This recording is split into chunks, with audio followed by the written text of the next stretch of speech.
তো হোমে যেমনটা আমরা আগের পর্বে দেখেছিলাম যে লি জাং এর ডেট হয়ে যায়, যেটা দেখে তো হানপিং পাগল হয়ে যায় এবং সে শাওলুকে মারতে থাকে। হানপিং এতটাই ব্রুটাল হয়ে গিয়েছিল যে সে শাওলুকে আস্তে আস্তে মারতে থাকে এবং ধীরে ধীরে তার তলোয়ার পুশ করতে থাকে এবং তার ফাইনাল অ্যাটাকের মাধ্যমে শাওলুকে মেরে দেয়। যেহেতু সে এই কাজে তার ড্রাগন নকিল স্নেল বের করে দিয়েছিল, যে কারণে তার মেরিডিয়ান ড্যামেজ হয়ে গেছে। সে দুর্বল হয়ে লি জাং এর সামনে হাঁটু গেড়ে বসে পড়ে। তারপরে এই পর্বের শুরুতে আমরা হানবিংকে দেখতে পাই, যেখানে লি জাং এর ডেড বডির সামনে বসে আছে। ঠিক তখনই লি জাং এর বডি থেকে তার সোল বেরিয়ে আসে, সাথে লি জাং এর কনসিয়াসনেস এর ভিতরে তার ওই আসুরা ড্রাগনও বাইরে চলে আসে। সে ওই সোলকে ধরার জন্য যেতে থাকে এবং ওই সোলকে ধরে সে নিচে নিয়ে আসে। লি জাং এর সোল চোখ খোলে তো তার সামনে আসুরা ড্রাগনকে দেখতে পায়। সে বলতে থাকছেন, তুমি আমার বডি থেকে কেন বের হয়েছো? আমি আমার মাস্টারের সোল বাতাসে মিলিয়ে যেতে কিভাবে দেখতে পারি? আমি আপনার কনসিয়াসনেস এর ভিতরে বের হয়ে আপনার সোলকে প্রোটেক্ট করার জন্য চলে এসেছি। তার জন্য আমি আমার সোর্স পাওয়ার ইউজ করে ফেলেছি। ও ড্রাগন লিজাংকে বলে তার পুরোপুরি স্পিরিট পাওয়ার শেষ হয়ে গেছে, যে কারণে আপনি আপনার স্পিরিট আপনার বডিতে দুইবার আর কনডেন্স করতে পারবেন না, না আপনি রিফাইন করতে পারবেন। তার জন্য আপনাকে আবার আপনার সেক্টে ফিরে যেতে হবে। লিজাং বলতে থাকছেন, আমি আমার সামান্য স্পিরিট পাওয়ার দিয়ে কিভাবে আমি আমার সেক্টে ফিরে যাব?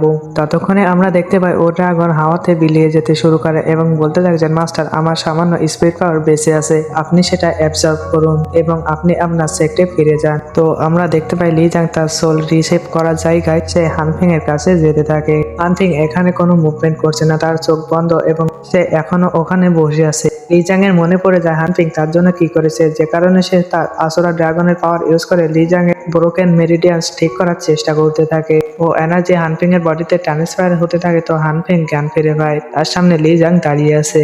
হানফিং অবাক হয়ে বলতে থাকে, এটা কোন জায়গায়? তো লি জাং বলতে থাকছেন, তুমি এখন আমার কনসিয়াসনেস এর ভিতরে আসো, তোমার মেরিডিয়ান ড্যামেজ হয়ে গেছে, যে কারণে আমি এগুলো রিকানেক্ট করার চেষ্টা করছি। হানফিং অবাক হয়ে বলতে থাকছেন, তোমার স্পেশাল এনার্জি তো অনেক আগে শেষ হয়ে গেছে, কিন্তু তুমি কিভাবে আমার মেরিডিয়ান ঠিক করার চেষ্টা করছো? এটা বলে হানফিং লিজাংকে থামানোর চেষ্টা করে, তো হানফিং তার বডির আর পার হয়ে যায়। হানফিং অবাক হয়ে বলতে থাকে যে এটা তো একটা সোল ফার্ম। হানফিং জিজ্ঞাসা করে, তুমি সোল ফার্মে কেন? লিজাং এটা বলে না সে মারা গেছে। সে বলতে থাকছেন, তোমার মেরিডিয়ান্স এখন ঠিক হয়ে গেছে। লিজাং হানফিংকে বলতে থাকছেন, আমার কাছে একটাই সোল এবং একটাই স্পিরিট বাকি আছে, তোমাকে বাঁচতে হবে, আমার কারণে তুমি মরতে পারো না। তো হানফিং বলতে থাকে যে তোমাকে আমি কিভাবে রিভাইভ করতে পারি?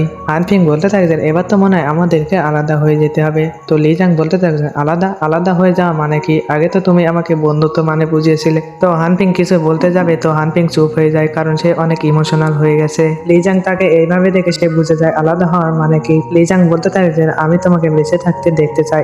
এভাবে লিজাং এর সোল ইরেজ হতে শুরু করে। তুমি আমার জন্য যা করেছো তোমাকে ধন্যবাদ, তুমি তোমার খেয়াল রাখো। এটা বলে লিজাং এর সোল আস্তে আস্তে লাওয়ালের পাপড়িতে বদলে যেতে শুরু করে। হানফিং সেটা দেখতে থাকে। তো হানফিং তার কনসিয়াসনেস এর ভিতর থেকে বের হয়, তো তার সামনে লিজাং এর বডি পড়ে আছে। তাকে এইভাবে দেখে হানফিং অনেক বেশি ইমোশনাল হয়ে যায়। অন্যদিকে আমরা এল্ডার ইঞ্জিকে দেখতে পাই, সে অনেক ঘায়েল অবস্থায় আছে। তার ছেলে লিনপো তার কাছে চলে আসে, আমাকে মাফ করে দেবেন কারণ আমি আসতে এখানে দেরি করে ফেলেছি।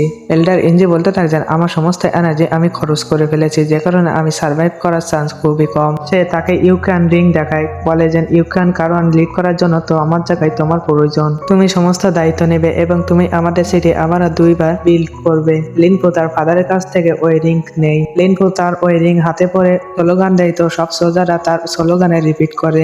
এল্ডার ইঞ্জি তার ছেলেকে নতুন লিডার হিসাবে দেখে, তো এইভাবে তার চোখ বন্ধ হতে থাকে। তারপরের সিনে আমরা দেখতে পাই শহরের ভিতরে অনেক পেপার কয়েন্স ফেলা হচ্ছে। এই পেপার কয়েন্স তখনই ফেলা হয় যখনই কারোর মৃত্যু হয়, এটা চায়নার একটা নিয়ম। সামনে যে আমরা টেলস অফ হান্টিংগন এরকম পেপার কয়েন ফেলতে দেখতে পারবো। ভাবো অ্যাডভাইজার কি মারা যাবে নাকি অ্যাডভাইজার ওই ব্যাটেলে সার্ভাইভ করে যাবে? গল্পে ফেরা যাক, সেখানে আমরা লিনপোকে দেখতে পাই, যেখানে তার ফাদারের ডেড বডি নিয়ে ইউক্রেন সিটিতে যাচ্ছে। অন্যদিকে আমরা হানফিং এবং লিজাংকে দেখতে পাই, সেখানে লিজাং এর ডেড বডি একটা বোটের উপরে বসায় দেয়, তাকে তার সেক্টে নিয়ে যাবে। অন্যদিকে লিনপো বলতে থাকে, আমাকে আমার সিটিতে ফিরে যেতে হবে, তুমি আমার জন্য যা করেছো তার জন্য আমি কৃতজ্ঞ। যখনই তোমার প্রয়োজন হবে তুমি আমার নাম বলে ডাকবে, আমি সেখানেই হাজির হব। তারা একে অপরকে গ্রিট করে ওখান থেকে বিদায় নেয়। এখানে হানফিং লিজাং এর বডি নিয়ে চোলাং সিটির দিকে যেতে থাকে। লিজাং তাকে আগেই বলে দিয়েছিল এই নদী দিয়ে যদি সে যায় তাহলে সে জোলাং সিটিতে পৌঁছে যাবে। তো আমরা দেখতে পাই তার শট পানির ভিতরে আসে, তো তার ভিতর থেকে একটা ব্লাড ওরা বের হতে থাকে। আমরা দেখতে পাই একজন ওই পানি নিয়ে তো তা দিয়ে একটা খাবার বানায়, তো ওই খাবার একটা প্রিজনের ভিতরে চলে যায়। ওখানে অনেকগুলো সেবাই ছিল, তারা সোহা সিটি নিয়ে কথা বলছিল। সোহা সিটিকে বাঁচানোর পিছনে সব থেকে বড় রোল ইউশন ফ্যামিলির হানফিনের, কিন্তু তার দ্বিতীয় বন্ধু লি জাং সে মারা গেছে। অন্যদিকে ওই সেই খাবার একটা কয়েদিকে দেওয়া হয়। সে যখন ওই খাবারের দিকে তাকায় তো সে ওই ব্লাড ওরা দেখতে পায়। ওখানে থাকা একটা ওয়ারিয়ার বলতে থাকছেন এই প্রিজনে থাকা যে ওয়ারিয়ার আছে সে হলো শিয়া কিংডমের একটা জেনারেল। আচ্ছা, এখানে শিয়া কিংডম হলো হানফিং এর বাবা মাকে মেরে ফেলেছিল। সে ইউশন কিংডম মানে হানফিং এর মায়ের কিংডমকে ধ্বংস করার পিছনে অনেক বড় রোল প্লে করেছিল। ওই ব্যাটেলে সে সবাইকে মেরে ফেলেছিল, কিন্তু একটা বাচ্চাকে জীবিত ছেড়ে দিয়েছিল, কারণ সে যখন বড় হবে তখন সে তাকে মারবে। এখানে হানফিং এর কথাই বলা হচ্ছে। যখনই ওই ওয়ারিয়ার হানফিং এর রক্ত চেঞ্জ করে ফেলে তখন সে তার পাওয়ার অ্যাক্টিভেট করে ফেলে এবং ওই চেনগুলো টেনে ছিঁড়তে থাকে। এটা দেখে ওখানে থাকা সমস্ত গার্ডরা তার দিকে তীর, ওখানে থাকা সমস্ত গার্ডরা অ্যারো দিয়ে অ্যাটাক করে। তো ও অ্যারো তো তার সামনে কিছুই না, তার বডিতে যখনই অ্যারো লাগে ওখানে ডিস্ট্রয় হয়ে যায়। দেখে যেন মনে হয় এর বডি স্টিল দিয়ে তৈরি। এর আগে সোলজারদেরকে বলতে থাকছেন কি বলেছো তোমরা, একে তো আমরা কখনো এমন রাগান্বিত অবস্থায় দেখিনি। সে ওখানে থাকা চেঞ্জ ধরে একটা ওয়ারিয়ারকে তো দূরে ফেলে দেয়। এটা দেখে সমস্ত ওয়ারিয়াররা ভয় পেয়ে যায়। সে চোখের পলকে ওখানে থাকা সমস্ত গার্ডকে মেরে ওখানে লাশ বিছিয়ে দেয়। সে একটা ওয়ারিয়ারের মাথার উপর পা রেখে বলতে থাকছেন আমাকে বলো আমি কে। তো সে উত্তরে বলে তুমি টিয়া ফ্যামিলির একটা জেনারেল। সে বলতে থাকছেন আমি 18 বছর ধরে অপেক্ষা করছি, ফাইনালি ওই ছেলে বয়স 18 বছর হয়ে গেছে, তার সাথে আমার হিসাব কিতাব বরাবর করব।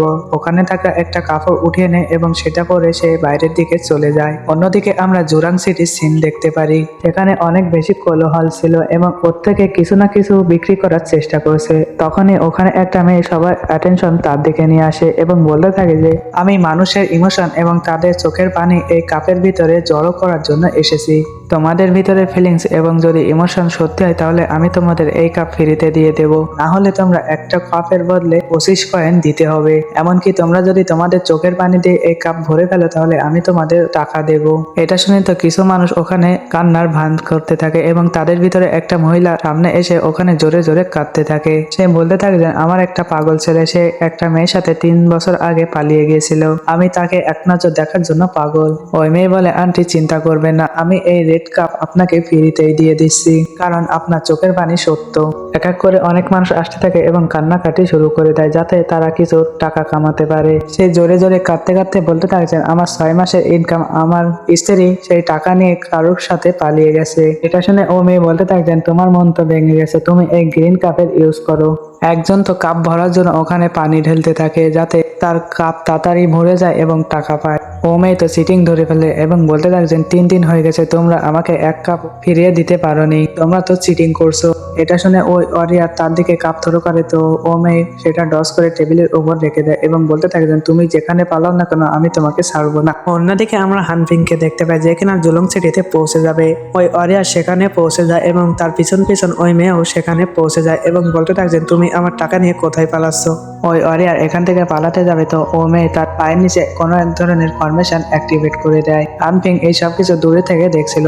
ও মেয়ে বলতে থাকছেন এবার দেখো তুমি পালিয়ে কোথায় যেতে পারো, তুমি 1 নম্বরে ধোঁকাবাজ, তুমি আমার টাকা ফেরাই দাও, না হলে তোমার অবস্থা অনেক খারাপ হয়ে যাবে। এটা শুনে সে বলতে থাকে আচ্ছা আমি তোমার টাকা ফিরিয়ে দিচ্ছি। এটা বলে সে হঠাৎ করে একটা ড্রাগার বের করে ওই মেয়েকে মারতে যায়। এটা দেখে তো ও মেয়ে শক্ট হয়ে যায়, সাথে ডসও করে নেয়। তাকে জোরে একটা থাপ্পড় দিয়ে তাকে দূরে ফেলে দেয়। তখনই তার হাত থেকে একটা ট্রেজার পানিতে পড়ে যায় এবং সেই ট্রেজার যায় লিজাং এর কাছে চলে যায়। এখানে যেতেই ও ট্রেজার জন্য নিজে নিজেই অ্যাক্টিভেট হয়ে যায়। ওই ট্রেজার তার এনার্জি লিজাংকে ট্রান্সফার করতে থাকে। তো দেখতে দেখতে লিজাং এর বডি উপরের দিকে উঠতে থাকে এবং আমরা লিজাং এর নিচে একটা বড় ধরনের লুটাস দেখতে পাই। আর এরই সাথে এপিসোড এখানে শেষ হয়ে যায়।